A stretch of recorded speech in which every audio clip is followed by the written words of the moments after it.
Good evening, weary traveler, and welcome once more to a tranquil journey through the quiet, vast and profoundly demanding corridors of human history. As the day's last golden light softly, slowly, and peacefully fades away, retreating beyond the distant horizon, and the modern world outside your window begins its gentle, nightly hush, we extend to you a warm invitation. We encourage you to settle deeply, very deeply, into your most comfortable and secure space. Allow your thoughts to gently and serenely unwind, slowly untangling themselves from the day's persistent concerns. Prepare your mind, calmly and patiently, for a truly immersive, yet profoundly tranquil voyage into a time long past, to a world where life was dictated by the unyielding rhythms of the earth, and every single day brought a familiar, predictable, and deeply repetitive toil that often stretched from dawn until the very last glimmer of twilight. Tonight, we will venture far beyond the hurried, often fragmented rhythm of our contemporary existence. We will turn our gaze, with deliberate intention, towards a pivotal, iconic era in the shaping of Europe, the vast, sprawling expanse of the medieval period. Specifically, our focus will be on why your day would end in endless toil as a medieval peasant, providing a deep, meticulous dive into the everyday existence of the countless men and women who formed the backbone of medieval society. This is a narrative that seeks to transcend the grand tales of kings and knights, of castles and crusades. Instead, we will delve into the harsh, often unyielding, yet deeply repetitive and surprisingly uniform routines that governed the lives of millions, bound by the relentless, predictable yet powerful demands of the land, the seasons, and the constant pursuit of basic survival within a tightly knit, insular community.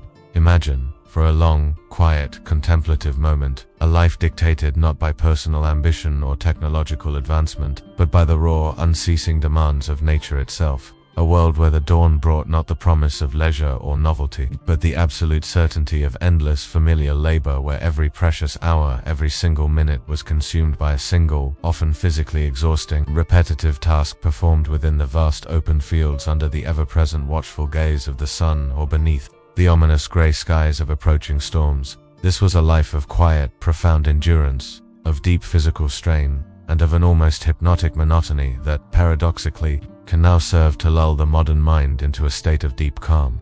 A gentle invitation to surrender to a simpler, more arduous rhythm. We will explore the subtle sounds of the wooden plow turning the earth, the rhythmic swing of a scythe through ripe grain, the pervasive scent of damp soil and wood smoke from a distant hearth, and the endless, precise movements of human hands, synchronized with the demanding, ancient rhythms of agricultural life. This is a story not of heroic battles or dramatic political intrigues, but of the silent, persistent grind of daily existence, of the human spirit's quiet resilience in the face of overwhelming natural forces, unpredictable weather, and profound physical hardship. It is a narrative woven from countless threads of physical exhaustion, of ceaseless repetitive motion, and of the subtle yet ever-present challenges of basic survival, of feeding a family, and of maintaining a community in a world where every single harvest was a matter of life or death. It is designed to be a gentle lullaby, an invitation for your own mind to find its perfect stillness, allowing the rhythmic, unceasing sounds and detailed sensations of a bygone era to guide you towards a truly restorative rest. So now, as you listen, breathe deeply, very deeply, letting your chest gently rise and fall with each breath. Feel the comforting, soft weight of your blanket surrounding you, wrapping you in a cocoon of warmth and security. Feel the gentle, steady rhythm of your own breath, a quiet anchor in the present moment. And finally, allow your mind to simply drift, to slowly, peacefully, begin its imagined journey into this rugged, ancient, and profoundly tranquil historical landscape. Let the whispers of tireless labor and the imagined echoes of vast, open fields guide your thoughts serenely and without haste towards a state of profound stillness, ultimate peace, and a truly restful, dream-filled sleep. Having gently settled ourselves into the contemplation of a bygone era, allowing our minds to slowly drift towards the vast, open landscapes of human endeavor, let us now transport our thoughts, calmly and with profound understanding, to the very heart of medieval Europe, to a time when life was dictated not by clocks or schedules, but by the relentless, unwavering rhythms of the sun, the seasons, and the unyielding demands of the earth itself. We are about to immerse ourselves not in the grand castles or the intricate lives of knights, but in the raw, relentless, and profoundly repetitive reality of daily existence for the vast majority of its people. The humble, hard-working medieval peasant whose entire life was an unbroken cycle dictated by the endless toil of the land.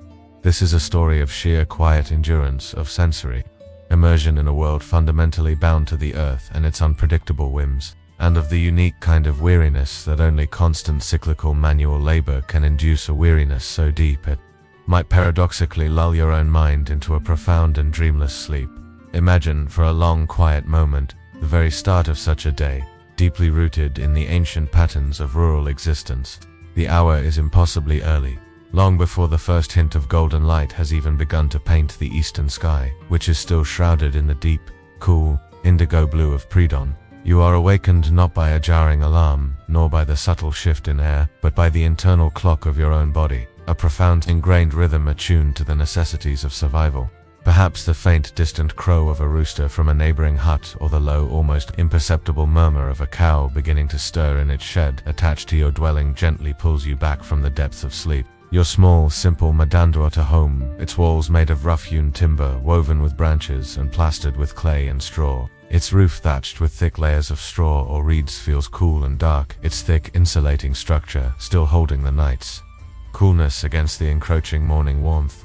The air within carries a faint, earthy, comforting scent of dried mud, of old straw, of wood smoke, lingering from last night's small fire in the central hearth, and perhaps a subtle trace of stored grain or the familiar aroma of livestock from the adjacent lint. There is no soft, yielding bed to linger in.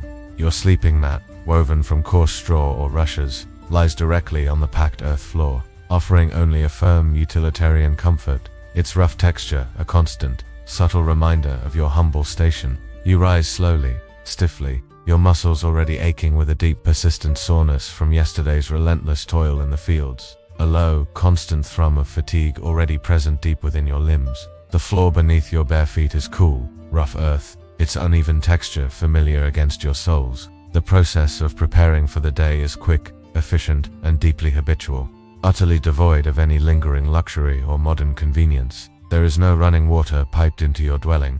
Instead, you would carry a simple wooden bucket or a rough clay pot out to the communal well, or perhaps a nearby stream, to fetch water. Imagine splashing a meager handful of cold, almost icy water onto your face, feeling its sharp, bracing coolness awaken your skin, a fleeting moment of raw freshness quickly absorbed by the dry, still morning air. Your hair, coarse and practical, is quickly smoothed with your fingers. Your clothing is simple, unadorned, reflecting your peasant status and the demands of physical labor. A rough woolen tunic or a homespun linen shift. Perhaps a pair of coarse woolen breeches or leggings, garments chosen for their durability against thorns, rough earth, and persistent wear rather than for any comfort or appearance. Its fabric feels thick, almost stiff, against your skin, a familiar, unchanging sensation that defines your daily attire. The air in the tiny hut is still heavy, filled with the quiet, anticipatory hum of the impending workday. There is no time for idle conversation. The profound silence of the pre-dawn village is broken only by your own soft breathing and the subtle rustle of your worn clothing as you prepare to face the monumental tasks ahead. Breakfast, a crucial source of raw energy for the grueling hours ahead, is meager and quickly consumed. It consists primarily of basic, nourishing staples, reflecting the direct bounty or scarcity of the land. Perhaps a piece of dark, hard, unleavened bread, its texture rough and dense against your tongue, softened with a few sips of simple, unfiltered water or weak ale, or perhaps a bowl of thick, warm gruel made from boiled oats, barley or peas, tasting faintly of earth and smoke from the hearth. The aromas are simple, earthy, utilitarian, reflecting the direct, unadorned bounty of the immediate land. This meal is not consumed for pleasure or social enjoyment, but purely for fundamental sustenance, providing the minimal, essential fuel necessary for your body to endure the long, demanding hours ahead. It is consumed swiftly, silently, almost mechanically, a direct reflection of the day's unyielding schedule. There is no lingering, no extended conversation. The focus is entirely on the quick intake of calories before the sun begins. Its relentless ascent and the communal fields call out for your labor. Then comes the walk to the fields, a journey that is often short, yet always imbued with a profound sense of purpose and an intimate, almost sacred, connection to the land you are striving to cultivate. Imagine stepping out from your modest home into the pre-dawn stillness of the village, The air outside is cool, crisp, carrying the pervasive, rich scent of damp earth, of wood smoke from neighboring hearths, and the subtle, familiar aroma of livestock. The ground beneath your bare feet or worn wooden clogs is often muddy or uneven, covered with the churned-up earth of the village path, its texture familiar against your soles. You are not alone. Hundreds, perhaps thousands, of other figures, silhouetted against the faint, eastern glow, walk with the same determined, weary stride. They are men, women, and even children, all heading towards the same expansive, communal fields stretching towards the horizon, bound by the universal, ancient rhythm of agricultural life, a shared fate. The sounds of the waking village gradually intensify as you approach the cultivated lands. The distant, rhythmic lowing of oxen, already being yoked for plowing, their deep calls echoing softly across the still air. The gentle bleating of newly awakened sheep, the soft clucking of chickens, and the occasional bray of a donkey. All these sounds begin to merge, growing louder, more insistent, forming a complex, rural symphony that slowly, inexorably, washes over you, creating a living tapestry of the medieval countryside. Your bare feet or worn wooden clogs make a soft, rhythmic scuffing or clunking sound on the damp earth, a quiet counterpoint to the growing chorus of life. The sense of anticipation is not one of excitement or adventure, but of determined resignation, of entering a monumental, ancient task where your individual will is entirely subsumed by the overwhelming, powerful, and often unpredictable demands of the land and the changing seasons. Upon finally reaching the expansive, flat field that will be your domain for the day, shared communally with your neighbors in long, narrow strips, the true, repetitive toil of medieval peasant life begins. The ground before you is dark, rich, a testament to centuries of cultivation, its surface often still damp with dew or recent rain. The air here feels heavy, thick with the earthy scent of the moist soil, of growing grain, and perhaps the faint, distant aroma of manure used for fertilization. Imagine yourself taking your initial stance, a solitary figure in a vast open landscape, yet connected to countless others performing the exact same arduous task in scattered fields, stretching towards the distant tree line. The very first, and perhaps most fundamental, task of the agricultural year, after the winter's dormancy, is the arduous preparation of the soil. This involves breaking up the hard, compacted clods left by the previous harvest and creating precise furrows for planting. If it is plowing season, you would grasp the handles of a simple, heavy wooden plow, its ancient design almost unchanged for millennia. The wood, worn smooth by countless hands and seasons, feels rough yet familiar beneath your calloused grip. This plow is pulled by a team of patient, powerful oxen, their massive forms moving with a slow, deliberate, almost ponderous strength. Imagine the rhythmic, deep creak of the wooden plow as it cuts through the rich, dark earth, its share, or blade, biting deep into the soil, turning over long, even furrows of dark, fertile earth. The sounds are distinct and deeply repetitive, the soft snorting of the oxen, their heavy, methodical breathing, the occasional lowing as they strain against the yoke, and the steady, pervasive rustle of soil being disturbed. Your hands grip the rough, wooden handles of the plow, feeling the subtle vibrations of the earth as it is turned. Your bare feet or sturdy clogs sink slightly into the soft, yielding mud, feeling its cool dampness or gritty texture. This motion is repeated countless times, back and forth, across the seemingly endless communal field, a ceaseless, precise dance between your body, the patient animals, and the demanding earth. Your gaze is fixed forward, watching the dark soil slowly, rhythmically unfold before you, creating a series of parallel lines stretching towards the distant horizon, a testament to slow, methodical progress.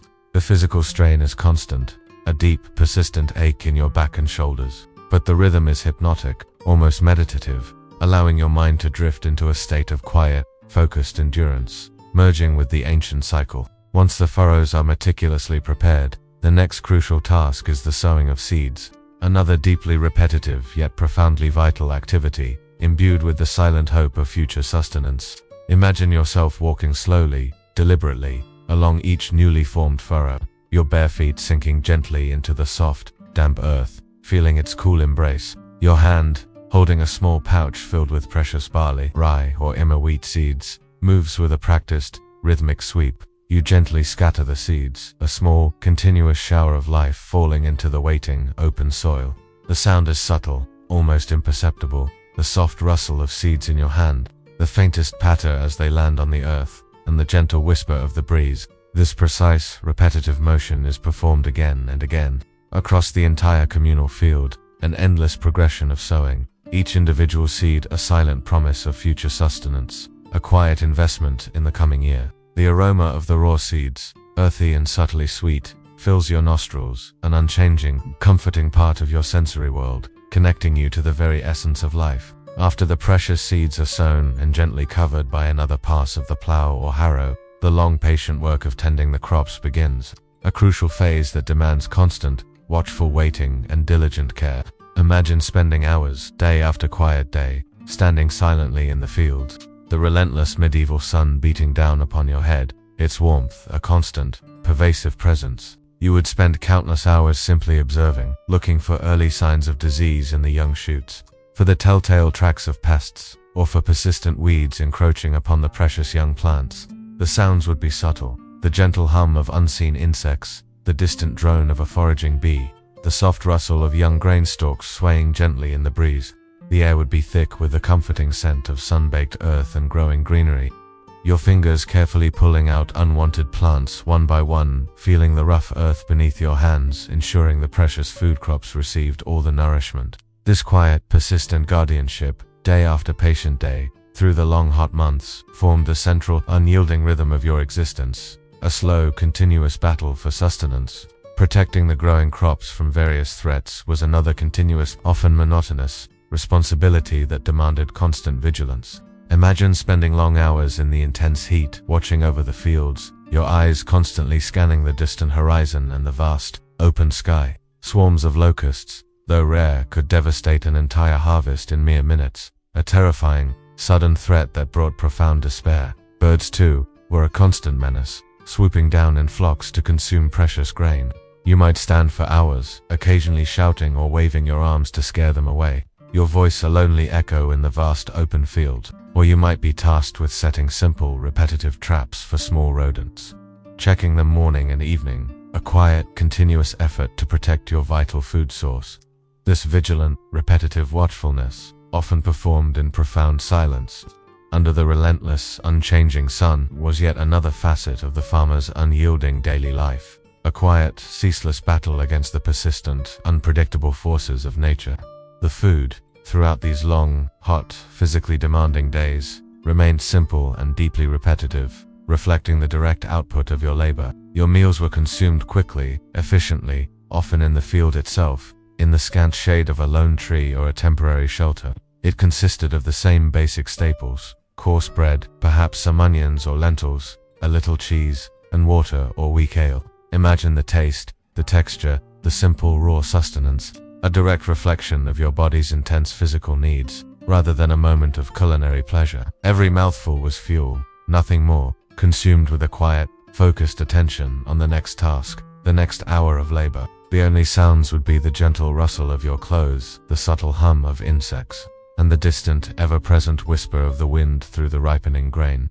As the crops slowly, inexorably ripened, transforming the fields into a magnificent sea of golden grain, a silent signal announced the arrival of the harvest season, perhaps the most physically demanding and utterly exhausting period of the entire year. Imagine the astonishing intensity of the sun during this crucial time, its rays beating down with an almost palpable, burning force, warming the very air around you to an almost unbearable, suffocating heat. The air itself is thick with a pervasive scent of dry straw and ripe grain, a rich, earthy aroma of hard-won bounty. The sounds are rhythmic and continuous, the soft, repetitive swish of sickles as they cut through the thick, dry stalks of grain, the gentle rustle of falling grain as it is gathered, the low murmur of voices, and the steady thud of bundles of grain being gathered and stacked. Your body aches with a profound, pervasive fatigue that never truly dissipates. It is a deep, bone-weary exhaustion that pulls at every limb, every muscle. The work is unceasing from the first light of dawn until the very last glimmer of twilight, driven by the immense urgency of gathering the precious bounty before it spoils, or is lost to the elements, or is taken by pests. This continuous, back-breaking labor, repeated day after day, for weeks on end, is the culmination of an entire year's silent effort, a final, immense push of collective human strength. Finally, after the relentless work of harvest is complete, and the fields lie bare once more, The agricultural cycle prepares to begin anew with the quiet, anticipated arrival of the annual inundation, the flooding of the mighty Nile in some regions, or simply the winter's dormant rest in others. Imagine the subtle, yet powerful, change in the river's current if you live near the Nile. The slow, steady rise of its waters, gradually spreading across the fields, submerging the land in a blanket of fertile, life-giving silt. The sound shift from the dry rustle of harvest to the gentle lapping of water, the soft murmur of the rising flood. This is a time of waiting, of quiet rest, a period of forced respite before the waters slowly recede and the land is ready once more for the slow, familiar, and unyielding cycle of plowing, planting, and growing. This entire existence, from the harsh light of dawn to the deep shadows of dusk, year after year, bound to the predictable yet powerful rhythms of the earth and its seasons, created a life of profound repetition, of constant physical demands, yet also an underlying sense of connection and deep purpose.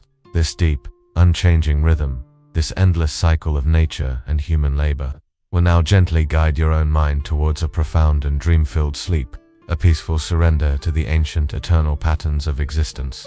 Having deeply immersed ourselves in the relentless, unyielding rhythm of the medieval peasant's life, feeling the pervasive sun on the communal fields, sensing the cool touch of the turned earth, and understanding the profound physical demands of their repetitive, yet essential, toil, and having then contemplated the quiet struggles and simple joys of the medieval family unit within their humble, earthbound dwelling, let us now, slowly and with a profound shift in perspective, turn our gaze. We are about to step into a vastly different, yet equally vital, realm within the same ancient civilization, the world of healing. As practiced by the village herbalist or local wise woman, a figure often overlooked in grand histories, yet utterly indispensable to the well-being of every peasant community. This is a story of quiet observation, of knowledge passed down through generations, not in written form, but through whispered tradition and practiced hands, and of the slow, methodical discovery of ancient cures, far removed from the clamor of bustling cities or the pronouncements of powerful lords. Imagine for a long, quiet moment the existence of a medieval village, nestled deeply within the rolling hills or dense forests of the European countryside. Here, life was fragile, often precarious. Illness was a constant, unseen companion, a shadow that perpetually loomed over every household. A simple fever could quickly escalate into a life-threatening ordeal. A minor cut could fester into a fatal infection, and childbirth, for both mother and child, was an incredibly dangerous passage. In this world, far from any university-trained physicians or elaborate hospitals, the village turned to its own, the local herbalist, the wise woman, or the cunning folk.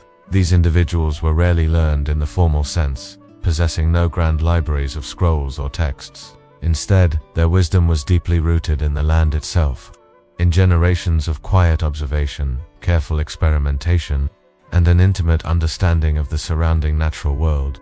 The journey to becoming a village herbalist was not one of formal schooling, but of a long, patient apprenticeship, often beginning in early childhood. Imagine a young child, perhaps a girl, spending countless hours at the side of an elder, their grandmother or a respected village elder, learning the subtle art of healing. Her first lessons would involve simply walking slowly through the nearby woods and fields, her bare feet familiar with the texture of the earth, her eyes trained to observe every detail of the natural world. She would learn to identify specific plants not just by their leaves or flowers, but by their subtle scent, the feel of their stems, the particular way they grew, or the time of year they bore fruit. The sounds during these walks would be the rustle of leaves, the distant calls of birds, the gentle hum of insects, all blending into a soothing background for her quiet, focused learning. Imagine her being taught, gently and patiently, the names of countless plants, not from books, but from the elder's soft voice, repeating each name, each characteristic, over and over again, until it became deeply ingrained in her memory. She would learn which plants brought a gentle warmth to a feverish body, which soothed a persistent cough, which eased the pain of aching muscles, and which might calm a troubled mind. This was a slow, methodical accumulation of knowledge, built upon centuries of oral tradition, of trial and careful error, all within the context of a profound respect for the inherent power of nature. The quiet, repetitive act of identification, of careful collection, of meticulous preparation, became the foundation of her entire life's work. The daily routine of a medieval herbalist was one of continuous quiet observation and meticulous preparation. Imagine her rising before dawn, much like the peasant farmer, but with a different purpose. Her first task might involve a quiet stroll through her own small, meticulously tended herb garden, a personal sanctuary filled with carefully cultivated plants. The air here would be thick with the complex, potent aromas of medicinal herbs, a living pharmacy under the morning dew. She would check on her plants, noting their growth, looking for signs of disease, gently touching leaves, feeling their texture, assessing their readiness for harvest. The sounds would be minimal. The soft rustle of leaves, the gentle hum of early morning insects, her own quiet breathing. The collection of wild herbs was another central, repetitive aspect of her life. Imagine her walking slowly, deliberately, through fields, along riverbanks, or deep into the surrounding forests. Her basket woven from sturdy willow branches swinging gently at her side. Her eyes would scan the ground with unwavering focus, searching for specific plants, for the delicate blossom of chamomile, the broad leaves of plantain, the familiar shape of comfrey. She would move with quiet reverence, speaking softly to the plants, thanking them for their gifts, understanding her profound connection to the natural world. Each plant was carefully gathered, its roots gently pulled from the earth, its leaves delicately plucked, its flowers carefully snipped, with immense care and respect. The rhythmic crunch of dry leaves underfoot, the gentle rustle of the plants as they were gathered, the distant sounds of nature, these were the companions of her quiet foraging, a slow, meditative process that consumed many hours. Back in her humble cottage, the process shifted to meticulous preparation. Imagine her seated by the central hearth, its fire crackling softly, casting a warm, flickering glow on her patient hands. She would carefully clean the freshly gathered herbs, meticulously removing any dirt or debris. Then, the long, slow process of drying would begin. Herbs would be carefully laid out on clean cloths, or hung in small, fragrant bunches from the ceiling rafters, slowly drying in the warm, dry air, their potent aromas gradually intensifying. The sight of dozens of hanging bunches slowly curing, creating a visual tapestry of greens and browns, would fill the small cottage, a testament to her diligent work. Once dried, the herbs would be transformed into various remedies. Imagine her seated at a rough wooden table, meticulously crushing dried leaves with a heavy stone mortar and pestle. The rhythmic, almost hypnotic sound of the pestle gently grinding against the mortar, releasing the potent essences of the plants, would fill the quiet room. She would mix powders, carefully measure liquids, and brew decoctions, her hands moving with practiced precision, guided by generations of accumulated knowledge. The subtle aromas of various herbs, the sharp tempts of mint, the earthy scent of valerian, the sweet aroma of chamomile would mingle in the air, creating a complex, soothing perfume. This meticulous, repetitive work, often performed in profound silence or accompanied by her own soft, humming tunes, was a continuous act of creating healing, a quiet alchemy transforming nature's bounty into solace and relief. When a villager fell ill, their visit to the herbalist would be a quiet, solemn affair. Imagine a peasant, perhaps a man suffering from persistent aches in his limbs from endless toil in the fields, or a woman with a child suffering from a fever, slowly approaching her cottage. The knock on the wooden door would be hesitant, respectful. The herbalist would invite them in, offering a calming presence. She would listen patiently, quietly, to their complaints, observing their symptoms with a sharp, discerning eye. Her questions would be gentle, yet probing, seeking to understand the nature of their ailment, much like a modern diagnostician, but without the formal tools. Her voice, when speaking, would be calm, reassuring, imbued with wisdom and empathy. The remedies she dispensed would be simple, direct, yet profoundly effective.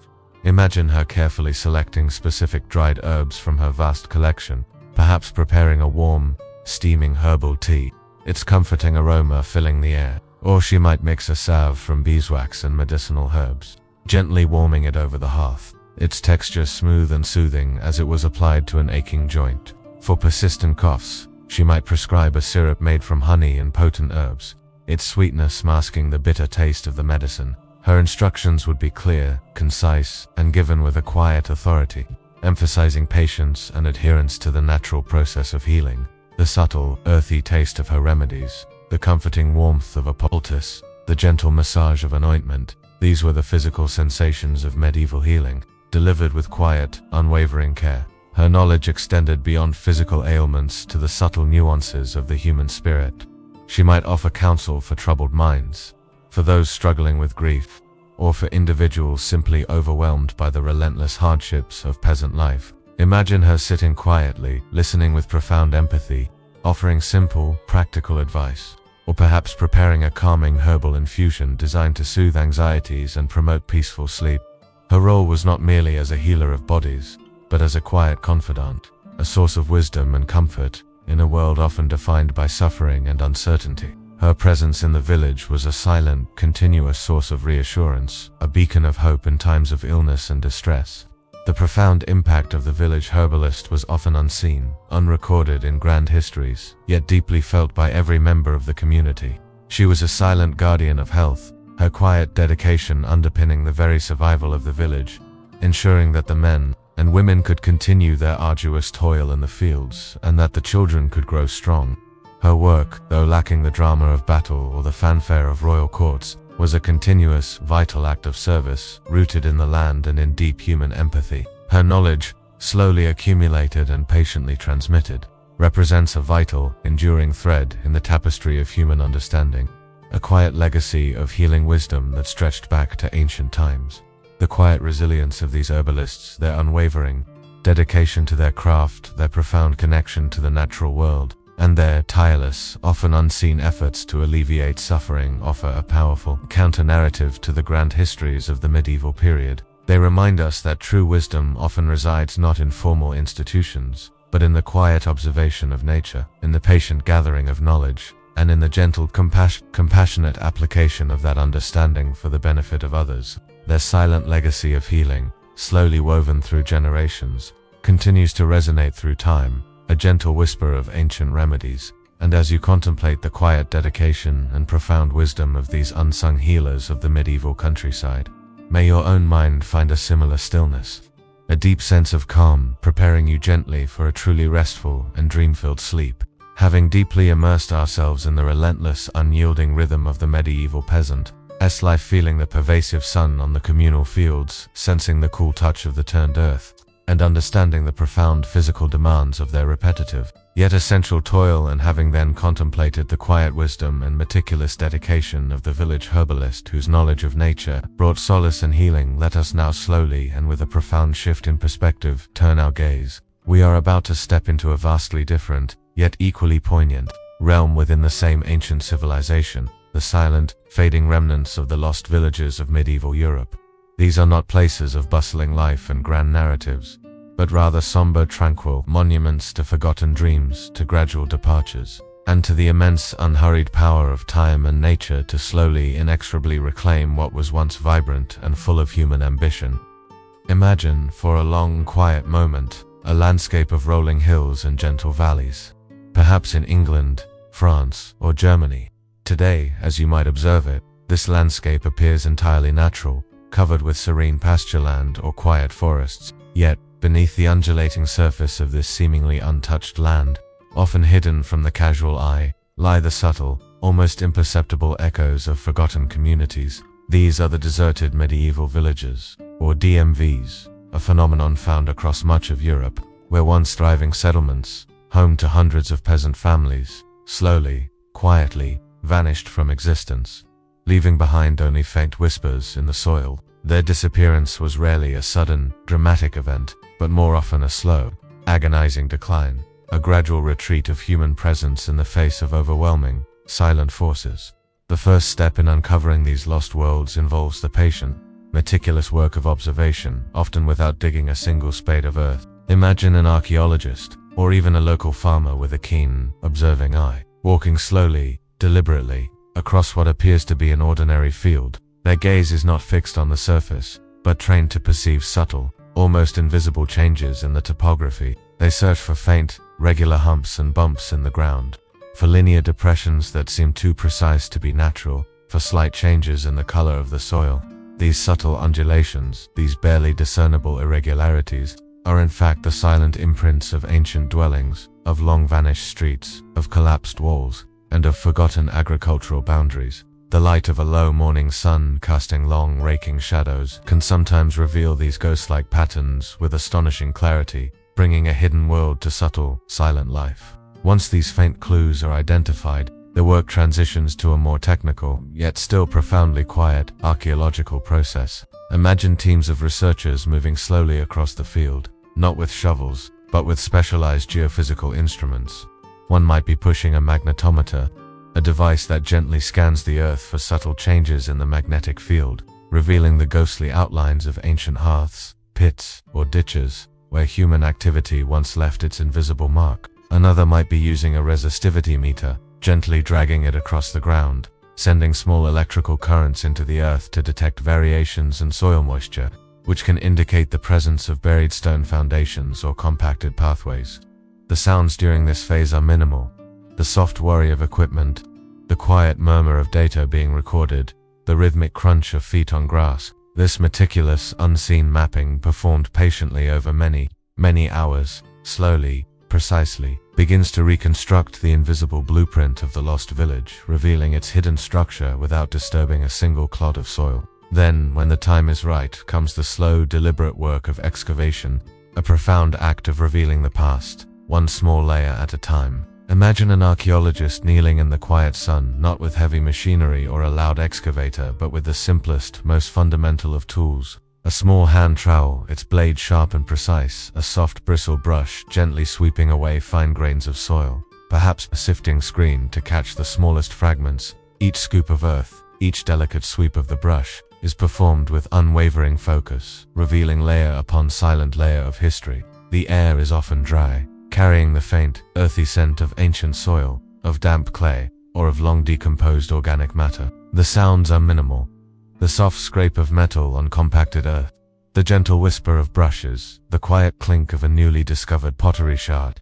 This slow, deliberate act of uncovering is profoundly meditative, a rhythmic connection with the hands and minds of those who lived long ago, a quiet conversation across millennia, allowing the past to gently, slowly, emerge from its long slumber. Among the most intimate discoveries are the subtle, humble foundations of peasant dwellings.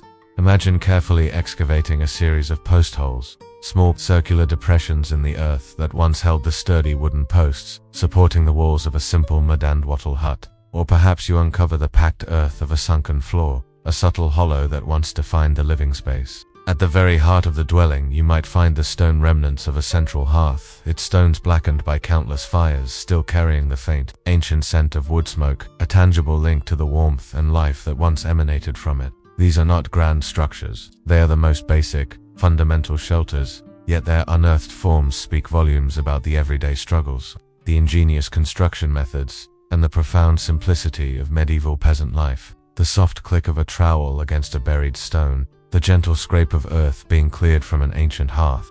These are the quiet sounds of domestic history slowly being revealed.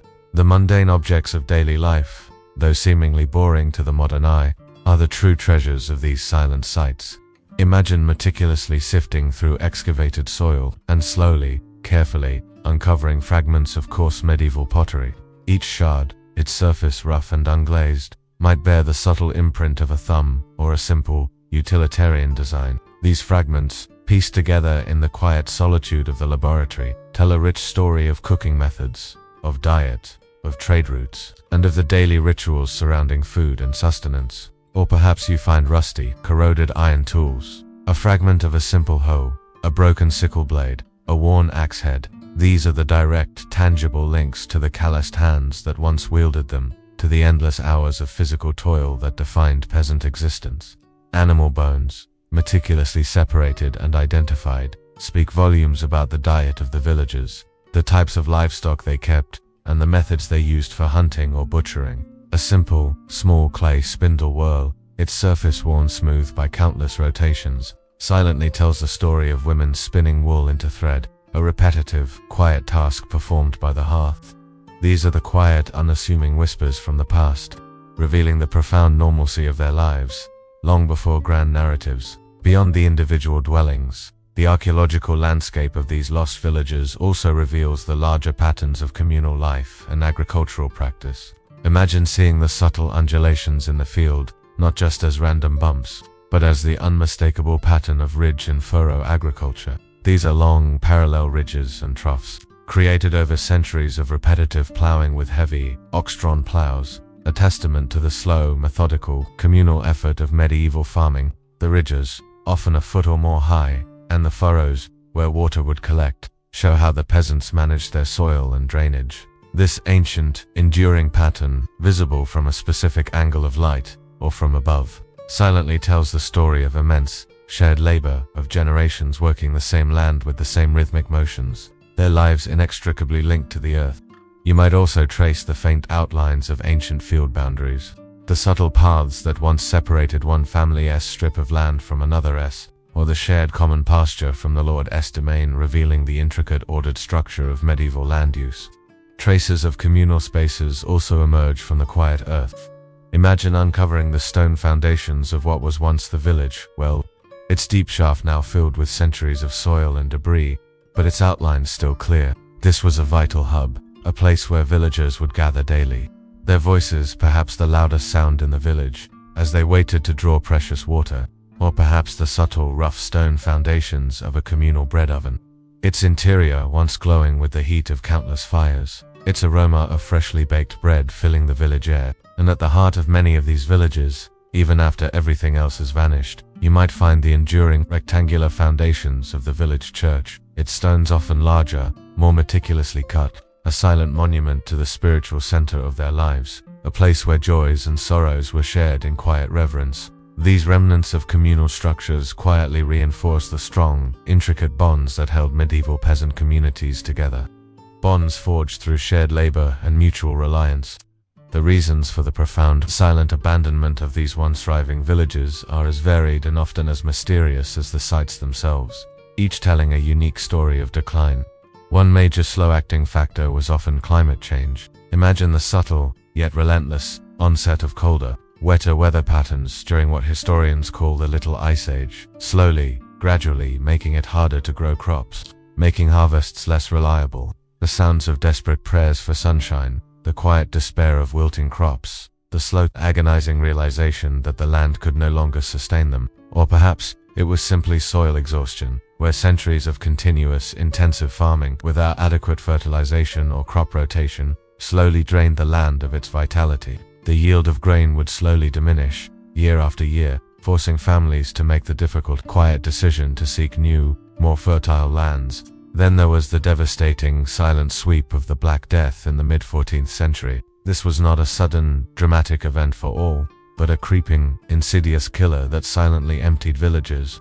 Imagine the quiet, terrifying realization as one family member after another succumbed to the unseen plague, leaving behind empty homes, abandoned fields, and a profound, pervasive silence, where once there had been bustling life. The drastic reduction in population meant that there was simply not enough hands left to work the land, leading to the quiet, irreversible abandonment of entire settlements as the survivors sought better opportunities or simply retreated from the silent specter of death.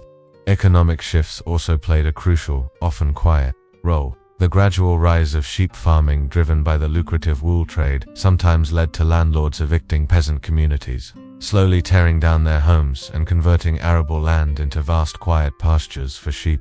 A process known as the enclosure movement, the silent, sorrowful departure of families, their wagons creaking softly, their footsteps heavy with unspoken grief, as their ancestral homes were slowly, deliberately, erased from the landscape. The enduring legacy of these lost villages, these silent, waiting places, is a profound testament to the quiet resilience, the immense fragility, and the remarkable adaptability of medieval peasant life. They remind us that even the most enduring human communities are subject to the vast, unhurried power of natural forces, of economic shifts, and of historical change. They stand as quiet witnesses to the passage of time, their stories held gently by the earth itself, waiting patiently for the soft brush of a curious hand to reveal another fragment of their silent, ancient narratives. The profound quiet of these sites is not just the silence of deserted fields, but the silence of an interrupted narrative, a story that was never fully told, waiting for our quiet contemplation. And as you contemplate these enduring mysteries, these quiet, interrupted stories from the heart of medieval Europe, may your own mind find a similar stillness, a deep sense of peace, as you drift towards a most restful and dream-filled sleep. Having deeply immersed ourselves in the relentless, unyielding rhythm of the medieval peasant's life, feeling the pervasive sun on the communal fields, sensing the cool touch of the turned earth, and then having contemplated the quiet wisdom and meticulous dedication of the village herbalist, whose knowledge of nature brought solace and healing, and finally, having explored the silent, fading whispers of lost villages, monuments to forgotten lives, let us now, slowly and with a profound shift in perspective, turn our gaze. We are about to step into a vastly different, yet equally structured and profoundly tranquil realm within the same ancient civilization. The daily life of a medieval baron, a powerful feudal lord, residing within the imposing yet often remarkably quiet confines of his castle. Their existence, while undeniably privileged and imbued with significant authority, was paradoxically governed by its own intricate set of daily disciplines and a pervasive, quiet grandeur, a rhythm of structured leisure and constant unseen responsibilities that, in its very description, can invite a profound sense of peace. Imagine, for a long, quiet moment, the gentle awakening within a sprawling medieval castle. This awakening is not a sudden, jarring one, but a slow, luxurious process, a gradual return to consciousness from the depths of a deep, undisturbed sleep, perhaps in a chamber adorned with rich tapestries depicting hunting scenes or noble figures. The first hints of dawn would not be heralded by a harsh factory bell or street cries, but by the soft, diffused light filtering delicately through narrow, leaded glass windows set deep within thick stone walls, their heavy fabric drapes, perhaps embroidered with heraldic symbols, slowly being drawn back by a silent attendant. The air in the spacious bedchamber or sola would be cool, clean, carrying the faint, subtle scent of polished wood, of ancient stone, and perhaps the lingering perfume of dried herbs or potpourri from a nearby sachet. The silence of the room would be profound, broken only by your own soft, even breathing and the subtle creak of ancient timbers as the mighty castle itself slowly, gently, settled around you. The process of preparing for the day for a medieval baron was an elaborate, unhurried ritual, meticulously orchestrated by a retinue of silent, efficient servants and pages, each trained for their specific, quiet task. Imagine a personal valet, moving with graceful, almost invisible steps, softly drawing back the heavy bed curtains, allowing the full, gentle light of morning to gradually fill the room. Another might quietly bring a basin of warm, scented water for washing, its steam rising gently in the cool air, carrying a subtle aroma of rosewater or lavender. The body would be meticulously cleansed, perhaps with fine linen cloths and simple natural soaps. For a lady baroness, the dressing ritual could be a prolonged, intricate affair. Imagine the soft rustle of multiple layers of fine linen undergarments, followed by richly embroidered gowns of wool or silk. Her hair would be meticulously styled by her lady's maid, a complex task involving braids, pins, and perhaps a delicate wimple or veil. For a gentleman baron, the ritual involved a meticulous shave, the sharp, rhythmic stroke of a polished steel razor, the soothing feel of warm scented water. Then came the careful donning of a clean, flowing linen tunic, followed by luxurious woolen hose, a velvet or silk doublet, and perhaps a long ceremonial robe, each piece chosen for its quality and symbolic meaning. The atmosphere of these dressing chambers would be one of quiet efficiency, of subdued conversation, of meticulous attention to every detail, a calm, unhurried start to a day of structured elegance and profound responsibility. Breakfast, a light and refined meal, would be a serene affair, often taken in a private chamber or a small, intimate dining hall, overlooking a tranquil inner courtyard or a distant, misty landscape. Imagine the delicate clinking of pewter or silver cutlery against finely crafted wooden trenchers or ceramic plates, the gentle pouring of cool, clear water or mild ale into simple goblets. The aromas would be light and pleasant, the subtle, sweet scent of fresh baked bread, perhaps a piece of local cheese, fresh fruit from the castle orchards, or a small portion of cured meat. The conversation, if any, would be hushed, perhaps discussing the day's administrative appointments or the plans for a quiet hunting excursion. There would be no hurried rush, no sense of urgency. The meal was a time for calm, personal reflection, for savoring the quiet comforts of a perfectly ordered, secure home before the more formal engagements of the day truly began. The discreet movements of the household staff, ensuring every need was anticipated and met with silent grace, would contribute to an unbroken sense of peace, a constant, underlying hum of well-being. Following breakfast, the baron's morning would often transition to the solemn audience or administrative duties, taking place in his private study or a small, dedicated chamber within the castle's main keep. This room, often sparsely furnished, yet immensely functional, would be filled with large, leather-bound ledgers, maps of his domain rolled neatly on a sturdy table, and writing implements. Here, the work was one of careful deliberation, not hurried reaction. He would receive reports from his steward, his bailiff, or his reeve, delivered with formal bows and hushed respectful tones. These reports might detail the previous day's agricultural yields from his vast domain lands, the collection of taxes from his peasant tenants, the progress of small building repairs on the castle, or petitions from various segments of his society. Decisions were made not through shouting or dramatic pronouncement, but through calm, considered thought, often after long periods of silent contemplation, perhaps with the quiet counsel of a trusted clerk. Imagine the soft rustle of parchment scrolls being unrolled, the quiet scratching of a scribe's quill pen on vellum as decrees were penned, and the faint, methodical murmuring of data being read aloud by a meticulously trained official. This silent bureaucracy, running with seamless efficiency, was the unseen engine of his feudal power, a testament to meticulous planning and precise execution, ensuring the stability and prosperity of his lands. For the Lady Baroness, the morning might involve the quiet, meticulous management of her vast household, a complex undertaking that required profound organization and a calm, authoritative demeanor. Imagine her moving gracefully through the castle's many rooms, quietly overseeing her staff of maids, servants, cooks, and other household workers, delegating tasks, ensuring the smooth operation of the castle kitchen, the larder, the textile workshop, or the children's quarters. Her voice would be calm, measured, giving instructions with quiet authority, her presence inspiring respectful diligence. Or she might engage in quiet pursuits like embroidery, her fingers moving rhythmically, meticulously, stitching intricate patterns onto fine fabric. The subtle rhythmic prick of the needle, the soft pull of the thread, would create a soothing, repetitive sound, a form of active meditation. The air in her solar or private chamber would be still, serene, perhaps carrying the faint scent of polished wood and dried lavender. Midday would bring a simple, functional meal, the dinner often eaten in a communal hall but without the full formality of the evening feast. Then, a significant part of the afternoon for the Baron would be dedicated to leisure, often involving activities directly related to his estate management or personal upkeep. This might involve a quiet, solitary stroll through the castle grounds, perhaps inspecting the outer defenses, observing the activities in the smithy from a distance, or simply contemplating the vastness of his lands stretching out towards the horizon.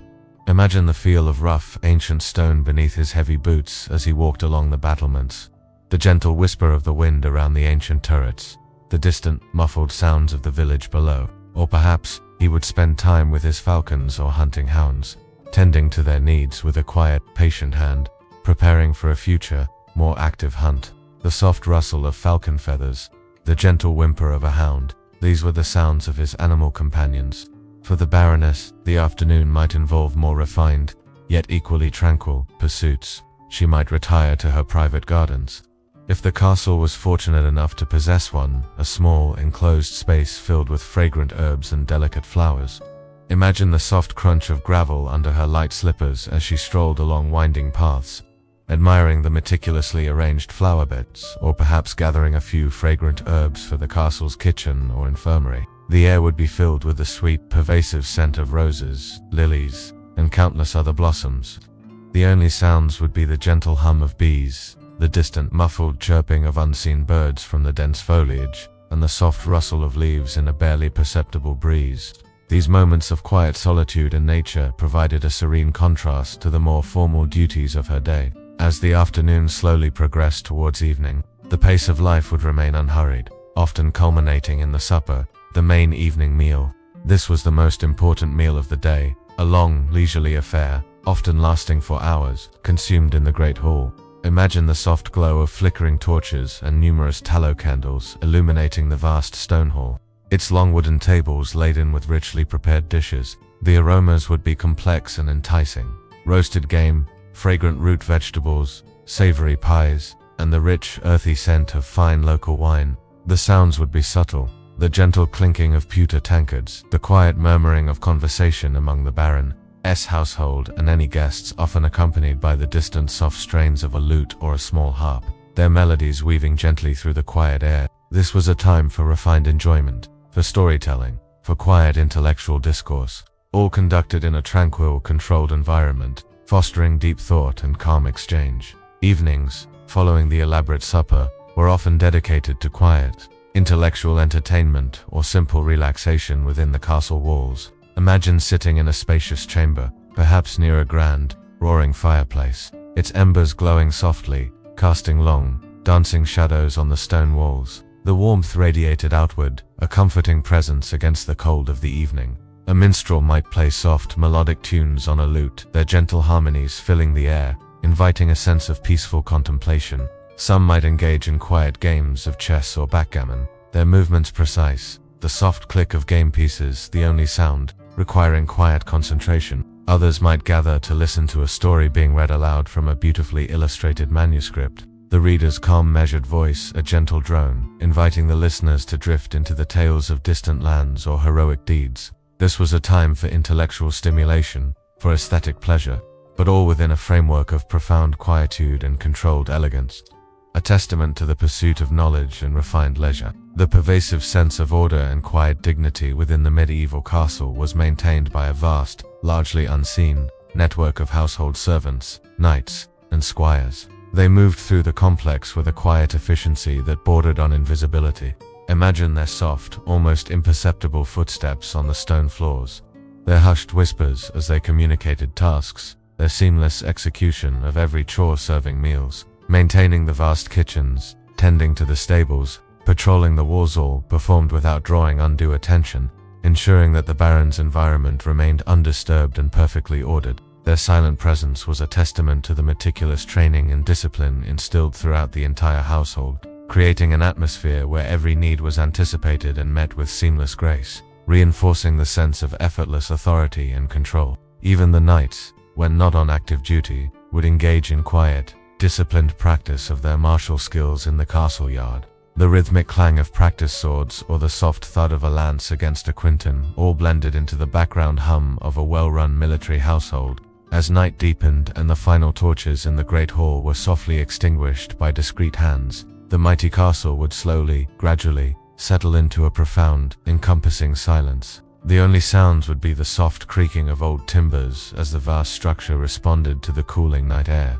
Perhaps the distant, muffled hoot of an owl from the surrounding forest or the gentle rhythmic breathing of the sleeping inhabitants within their chambers. This was the deep, restorative sleep earned through a day of structured elegance, of quiet management, and of serene social interaction. It was a profound rest that prepared the mind and body for the similar, unhurried rhythms of the coming dawn, a world of ordered splendor, far removed from the physical toil of the peasant.